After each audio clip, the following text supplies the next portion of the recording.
The Real Investment Show.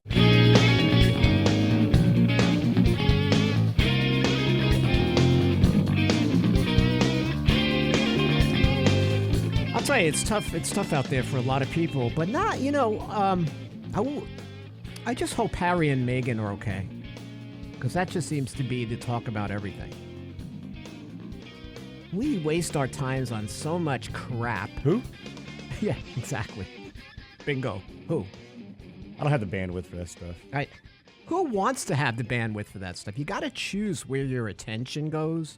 And with the Americans, this fascination with these two losers makes me crazy. You know what I find discouraging? What? Every morning we come in to prepare for the show, and we're trying to play the tag game, the keywords game, to get attention for our channel. Mm-hmm. And I go out to Google Trends we have to see what's trending in Google searches.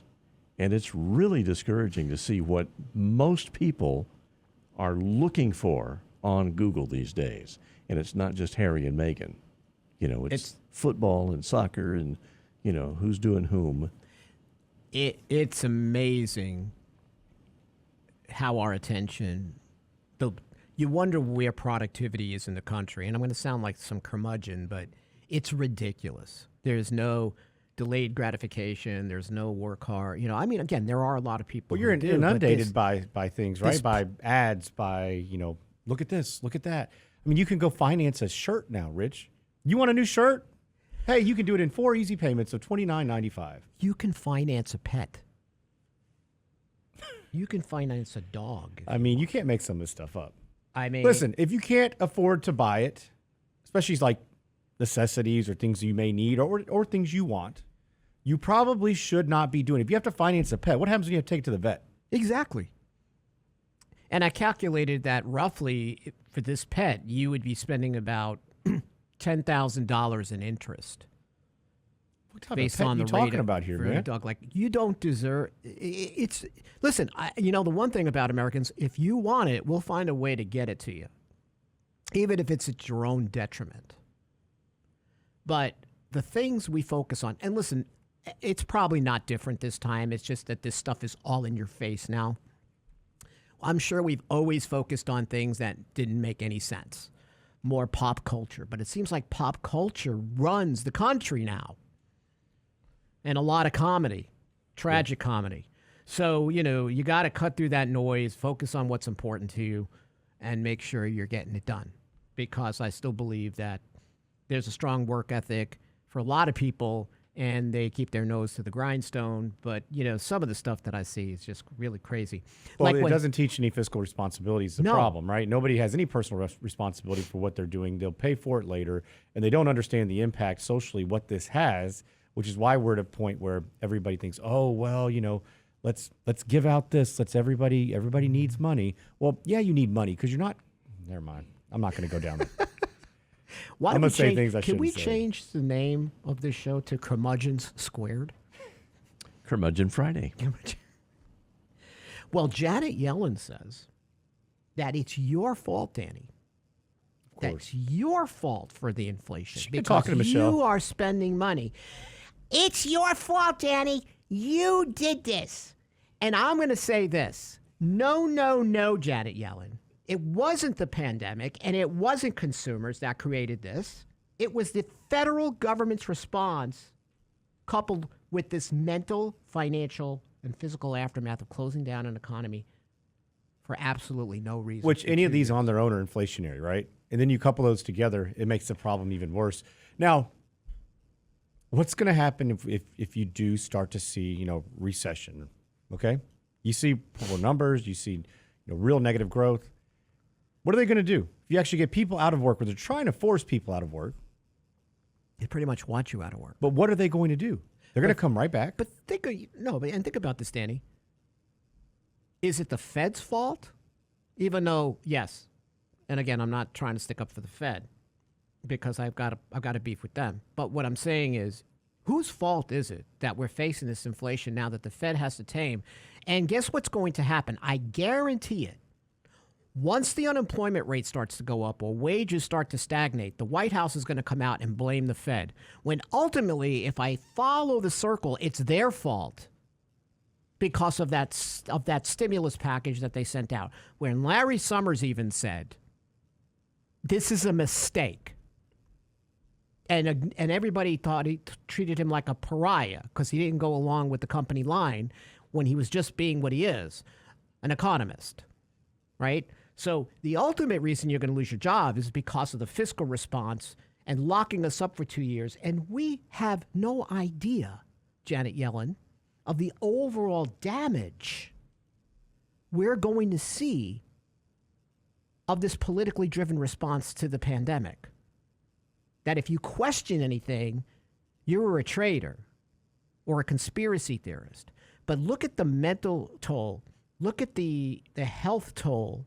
Look at what's going on. What's the aftermath going to be, Danny, of all of this? And how is it going to affect the economic numbers that we see? Even the unemployment numbers, right? Because how stubborn, based on the labor force participation rate, there are companies that just can't afford to let their workers go, right? Because they're working with a skeleton staff and can't find people anyway. So just to keep some semblance of the business running, they can't let everybody go. But here's what they might do.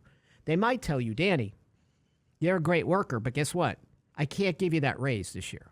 I can't give you that bonus this year, before they even let you go. So this is going to be a little bit different from an unemployment perspective and how far the Fed's got to go.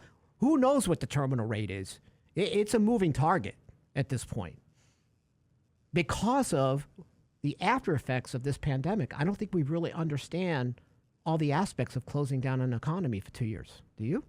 No, and there's no way. I mean, we don't have anything. There's no real set precedent, and not to mention the way the economy's evolved, especially over, just think in the last 2 decades, how this economy has changed. And then now we want to go back to, all these countries are looking to be, nationalism, which is great, right? But we've had the Amazonation of everything to bid everything out to the cheapest manufacturer, right? Because we want to get the cheapest prices. Well, you can't do that and support local. That's the problem. Right. It's extremely difficult because for us to produce things, it's going to cost a lot more money than what people want to spend. Yeah. And Janet Yellen. Yes? You're going to yell at me again? Yes. You were absolutely responsible for one of the greatest wealth transfers in U.S. history by keeping interest rates low for as low as you did for way too long. How many times at RIA, Lance's writings, Michael writings, had we called her out for the reckless behavior that benefited stockholders over everybody else? So she's responsible for that. She's responsible for the rip in the middle class. She's been responsible. Hey, I'm feeling like I'm in a corner here and I can't get out. Yeah, you were an advocate for the latest, greatest wealth transfers in American history when you gutted small business during the pandemic and you benefited all these large publicly traded ones. I couldn't go to my little local hardware store because it was closed, but I could go to Home Depot. You just gave large companies more power than ever. But she's going to blame you, Danny, because you can't control yourself based on your spending. So it's your fault. None of what they've done is the issue. Well, listen, you give everybody free money. You tell them they don't have to pay their bills. What do they expect they're going to do with it? Yeah. You have a supply chain that's disrupted. Look. And it's still disrupted, even though you got a, whatever he is, transportation secretary, it's been in Portugal, right? So this is where we are. And now a lot of European countries are going, you know what? Austerity be damned. In other words, they want to continue to give checks, which is creating the inflation in the first place. So we're going to continue to see reckless fiscal policies across the globe. Which is so interesting, though. Group mind thing, yeah. But think about this. They actually, I thought that initially, coming out of the pandemic, Bernanke had to do things a little bit differently than what they did, right? They went in a double dip recession in Europe because they were trying austerity and it didn't work or it didn't feel good. So they said, we're done. Mm-hmm. Which that's the one thing nobody wants. Nobody wants that 4-letter word. No. Is there a happy medium here? Like just be good stewards, makes decisions outside of a political lens and what's ultimately pragmatic? I don't understand. We've lost our ability to think about these things properly. Well, listen, you and I are going down a rabbit hole. And so, and initially that last segment I mentioned, we could see an opportunity here. Number one. Yeah. Fixed income could be a fantastic opportunity here in 2023. Why? Tell me what you mean. Well, you see an economy that's slowing. You see a Fed that's slowing. You see they're going to have to stall. I don't think you see that quick pivot like everybody in the market begins to think that there's going to be. But you'd begin to see long-term outlook, especially on longer yield bonds. You're going to see, or longer term, excuse me, you're going to potentially see it's going to start looking at where's inflation going, where's the economy going, and then you start to see those yields drop, right? I think so. You have a year as bad as it has been, as catastrophic from a fixed income perspective. I'm not sure people really understand because they look at the losses in fixed income, and they're similar to stocks, right? Not as bad, but pretty similar, which is something that we don't expect out of fixed income historically. No, we expect our fixed income to be the foundation. Now, to your point, say, for example, like even this morning, right? Dow futures down 387. We're going to continue this downward slide. And yet yesterday, Treasury yields, long-term Treasury yields were down. I'm thinking next year, bonds are going to be, at least maybe the first part of the year, the place to be. We'll see if I'm right. Only because I think the bond market is starting to understand the Fed is hell-bent on getting us into recession, and this soft landing talk is ridiculous. But how dare you question my little man Powell? Yeah, I'm questioning him. I think he doesn't care. He's got a legacy to protect, and this is what he's going to do. But I think there is reason for optimism, too. Yeah, more alcohol. Hit specs, hit wines plus, whatever you got to do. That's how you're going to get through 2023. I'm opening a gym called Resolutions. It'll have exercise equipment for 2 weeks, and then it turns into a wine bar for the rest of 2023. I think I've got the next elf on the shelf success. We'll be right back. Oh, man.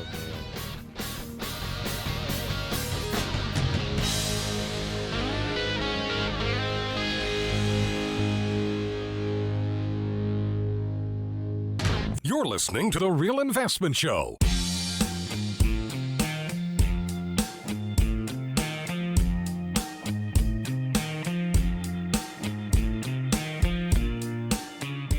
I'll tell you, the White House is already gearing up. They're going to have a great scapegoat in Powell. He is going to be responsible for everything that's gone wrong with this economy. And I want to see how he handles it, because he's only doing something in response to something. So I want to see if he actually stands up, gets it, be independent, and sheds some blame on the irresponsible fiscal response and every other response to the pandemic. So it'll be interesting next year to see the battle between the White House and the Fed, and see if Powell stands his ground. And I think Powell's got a lot more to lose if he doesn't follow through with all his, like you mentioned earlier, Danny, his transitory talk made him look stupid. And I think he needs to, when you read about Powell, there are a lot of great books. Nomi Prinz writes a lot of great stuff. And The Lords of Money is out there. I can't remember the author. Gives you a little background into Powell's thought process. And he is such a, I think he even worked a bit under Volcker. And he doesn't want to be known as Burns. He wants to be known as Volcker. So we're going to see this battle between the epic battle between the White House and the Fed as the economy starts to contract next year. And that's going to be like Harry and Meghan for me. That's going to be my pop culture fun. I'm going to take my popcorn out and enjoy the volley between them. It's going to be fun. Simply when Jean-Claude Van Damme gets up there and starts blaming Powell while she's rifling through her notes. So we went to see the. Is Steven Seagal even allowed in the country? I don't know. I don't know. I don't know if he wants to be. Wasn't he like a sheriff in New Mexico or something after his? I thought he went to Russia. Steven Seagal? Yeah, he might be in Russia now. But I thought he was actually some form of law enforcement here once. I'm still amused by the Jean-Claude Van Damme reference. Well, I'm trying to get my Jean-Claude Van Damme impression down. You need a 3-inch binder to ruffle through while you do that. So you can see the top of my head. Mm-hmm. I would get a hat that says, "Hi, I don't know what I'm doing," when I'm looking down. And you got to get more curls. I think I have a wig. So, ghosts of the financial past. They creep into the present. Ooh. So we want to make sure that, listen, December is a good month to objectively review your financial history, right? You want to look at the good and the bad of things you've done this year, right? I've had my own ghosts of financial past, right? How much progress have you made this year, right? What does your debt levels look like this year? How much are you spending? I keep track of my budget, as Danny knows, from what I'm spent last year to this year. I didn't overspend this year. I'm still at that spending pace I was last year. A little bit less because I'm not traveling. Well, wait, did you maybe not overspend, but did you not buy as much? 'Cause I think that's what we're seeing I didn't people buy as much experience, for the right? same amount of money. Yeah. Yeah. So people are saying, well, we're going to cut back on what we're buying, but you're still spending the exact same amount. Right. Financially. Because you can't buy as much. Exactly. That's what it is. Well, in some cases you can. Because keep in mind, retail is bloated with inventory. And they've had some pretty decent sales on crap you don't need. And listen, for the holiday, that's what you probably give out. A lot of stuff that you don't need.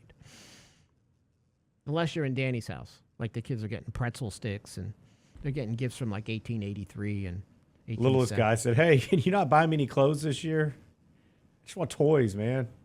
Yeah, but you need clothes. Man. You see It's that? like that Liberty Mutual commercial. Yeah.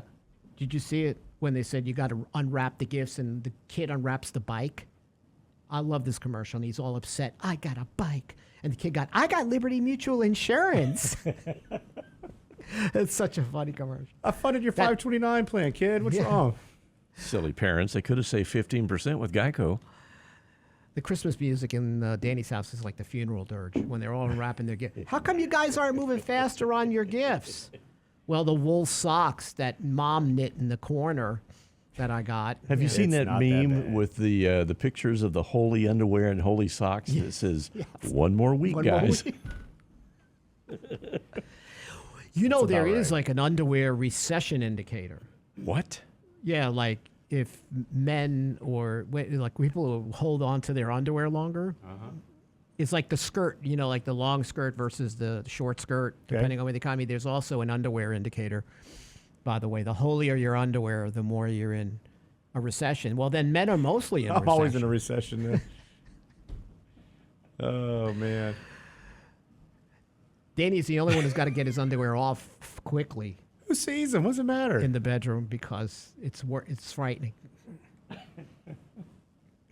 Do you ever think about maybe once the kids fit into your underwear, that's what you'll give them for Christmas? No. You'll just Look, man, I mean, Like, that's the I say legacy these things. underwear? The kids have everything they need. gross. They want. wash I your mean, machine, man. You wash it. Don't you now, wash socks your are different, right? You got to have good socks. You can't have holy socks. Listen, you got to have good socks. I totally agree with socks as a gift. You can go commando, but you got to have good socks. You absolutely do.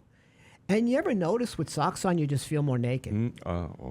Yeah. So, listen, socks are a big gift.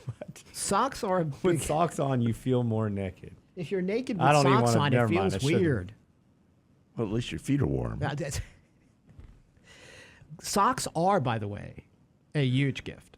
Oh, yeah. Like they have the novelty socks, and every company's got wool socks, and Socks with Richard's face on them. oh boy, that would be bad. There are a I'm lot. going to make a sock. sock It's going to have puppet. Richard's face, and it's going to have Janet Yellen. One Richard sock and is Janet. yelling, and we have to be screaming at each other, right? So it's a side view. Oh, y'all may be hugging or something. I don't know. Oh my God. You keep so this up. But keep in mind, socks are not a bad gift. There are a lot of great companies based out of Texas that make socks out of wool or alpaca and all that. So take a look overall. So you want to do some math at the end of the year. And I know math, but I promise this isn't difficult math, right? We tend all the time to base our lifestyle on the ability to meet payments. We just talked about this, Danny. Everybody lives on payments, but they're not considering the overall damage to their net worth by spending too much or taking on the debt. So I do a couple of calculations every year. And we also share this at RIA's Financial Guardrails. So you isolate, you got to look at, first of all, your household debt to income ratio. Right? So how does somebody get to that, Rich? I mean, break it down. Well, I isolate my mortgage, HOA, homeowners insurance payment. I divide it by the sum of my net or take-home monthly income. Right? And then I look at my ratio, because the standard rule in finance for a house payment, let's go by that first, shouldn't exceed 28% of pre-tax income. That's for the bank's benefit. That's not for yours. It does, the bank's rule is designed to push your boundaries on cash flow and sell you more house than is necessary. I met with a young couple yesterday, Danny, gave me hope. They're in their 20s, and I said, I put them on the spot. This is some question I've been using lately. What is your most important household financial rule? And they were quiet. I didn't say a word. They were quiet for 10 seconds, and that felt like an eternity. And they said, well, we don't want to be house poor. I said, can I hug you now? Can I hug both of you like this? Try to figure out in your household, what is your utmost one financial rule? Anything over $500, you have a conversation. Okay, but that's a 300. 300. Wow. Now, I Unless am it's for blessed the because dog. I know Unless that, it's for the dog, yeah. then we're because the dog's always Don't getting even more get stuff. me started on that dog. Love the dog, but Dog is not running the household. Yes. almost. The dog is. Well, dog's not working, bringing in income. That's, Right. That's the problem. You could sell pictures. We could Damn cute. We get an agent. You It get a might work. calendar done. Yeah, Get yeah. a calendar. The Josie D. Clanton calendar. Beautiful pictures. But my ratio for my house payment is 6.6%. And I'm not saying that to boast or anything. What I'm saying is you can't go by this 28% rule for your mortgage payment. This couple I met with, they were at 13. They want to be at I asked them again, well, let's figure out your ratios. They said, well, 13 to 15%. I said, can I hug you again? They said, we're taking up harassment charges on you now, so don't go near me. I love to see young people be fiscally disciplined and not just one party, both. That's a synergy when the financial philosophies meld.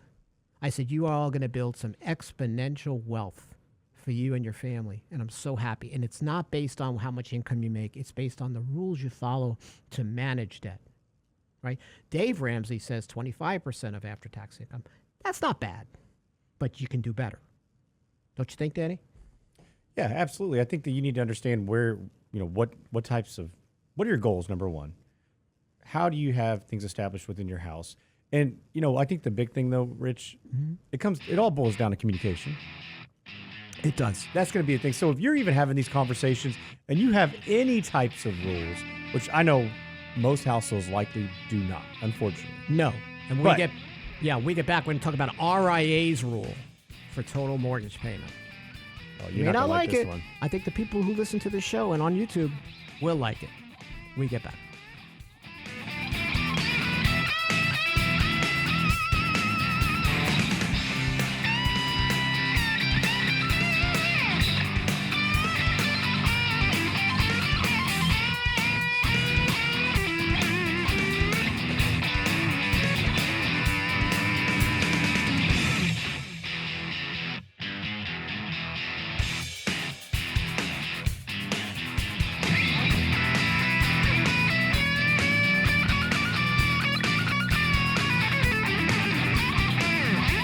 Get daily investment news you can use, delivered at the speed of the internet at realinvestmentadvice.com.